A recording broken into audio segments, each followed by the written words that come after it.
అన్నారైతన్న గోస వినేటోళ్లకు అలుసా అన్న పండించిన పంట విలువ పట్టణానికి తెలుసా తన యవసము మానుకుంటే లోకానికి నడుసాయి దేశానికి రైతన్నే వెన్నెముకని తెలుసా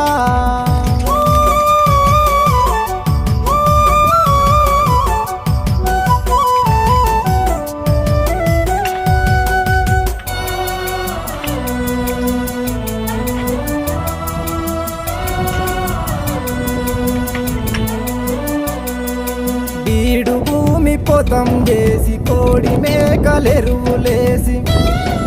వానకాలమొచ్చెనంటే సినుకమ్మకు నోరు జాసి కంది వరి మొక్కజొన్న పత్తి పంటలేయ చూసి నల్లటి